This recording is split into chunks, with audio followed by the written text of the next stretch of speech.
So a few years ago back in uni, I stumbled on this idea to start a side hustle. I said, why not? It's my last year of university, and once this finally finishes, I can finally give this a go because I'm gonna have so much free time. I came across a lot of these Instagram gurus who were so generous. They always wanted to give me free things, free ebooks, free trainings, so much value. But we all know that this is just a funnel so they can upsell you a $10,000 course in the future. Anyways, the thought was cemented. I really wanted to live that laptop lifestyle, digital nomad, online business, e-commerce, entrepreneur life. You know, the lifestyle where you get to make money from your phone, spend the whole day traveling, eating really good food. I mean, why not? If these guys are in their late teens and early 20s and they seem so successful on Instagram, why can't I replicate that? So I started Amazon FBA. Alright, so really quickly, I'm going to explain to you how Amazon FBA works, but before I do need to vacuum this room as well because it is looking very messy. So I'm going to try and do both at the same time. Hashtag productivity.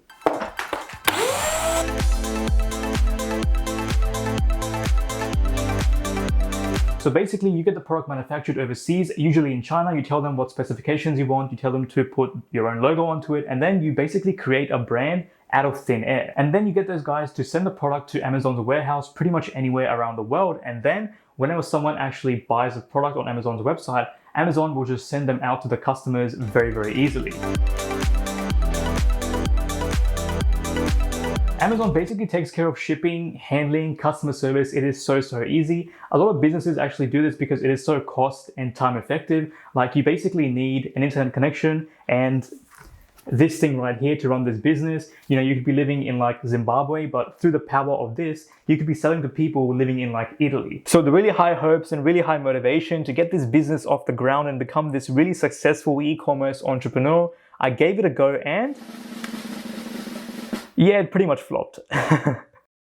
Here's why. Number one, I wasn't really thinking long term. I wanted my first product to be an instant success. I spent a bit of time doing some research, you know, planning, working out the costs, the profit, and because of this little research, I thought I deserved the success without putting in the work. And of course, it doesn't work like that. Anything worth having doesn't come easy. Number two, I didn't really focus on the product and didn't do a lot of research. FYI, I was selling gloves, and these weren't just normal gloves. These were cut-resistant gloves.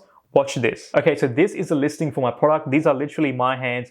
I did a photo shoot in my friend's house and he was so generous to, you know, let me do this. And you can see that there's 2 pairs of gloves in each pack that you would get. And this is me literally cutting up some cucumbers, some chicken as well, some carrots.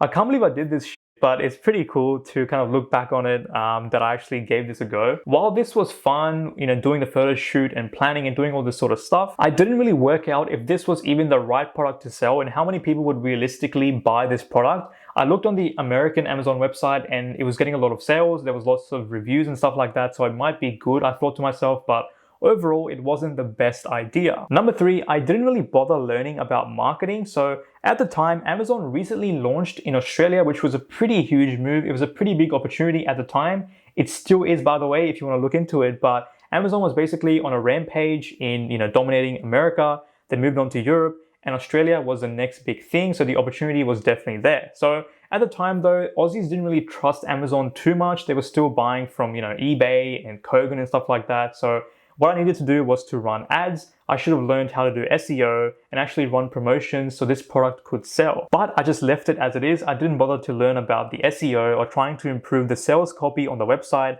I just tried to wing it. Now, as they say, you could have an excellent product that does everything that the customer wants, but if you can't market it, if nobody knows who you are, then of course nobody's gonna buy it. Number 4, I didn't bother learning about each part of the process, stuff like the start, which is product research, negotiating with suppliers, getting it shipped into Amazon, photography, posting and optimizing the listing, running ads, all this sort of stuff. I was just winging it. Each part requires so much experience, so much knowledge and attention, but since I was just trying to get rich quick, of course it wasn't gonna work out. Lastly, I only really tried the one product. When I posted it, it didn't get any sales, so all the motivation was pretty much gone. Next month, it did get a few, but then there was a big slump, so I just gave up. So in the end, I sold about 70% of the gloves, but by then I was pretty much done with Amazon, and Amazon was charging me a fortune on fees, so I just got them shipped home. So these are the unfortunate pair of gloves I got manufactured over in China, and I'm gonna show you guys what these gloves are all about. Okay, so these are pretty much the gloves, and the whole idea is that you would get 2 pairs with each pack.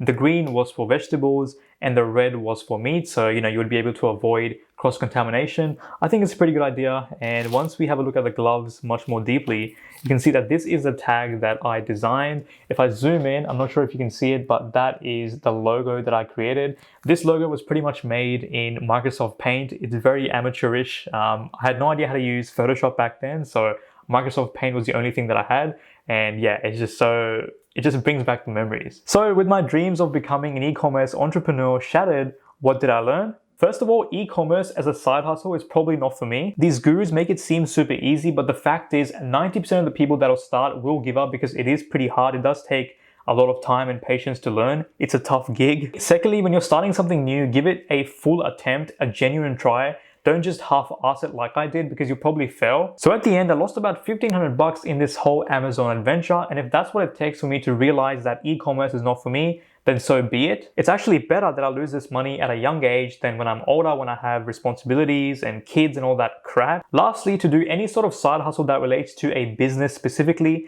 you have to have enjoyment and passion for sure. Otherwise, there's a high chance you're just gonna burn out. If you have any stories about any side hustles or any side businesses that you're working on at the moment or how it turned out in the past, let me know. I would love to talk about it. Now, if you enjoyed this video, check out this one right here, which talks about why I recently spent $5,000 on my credit card.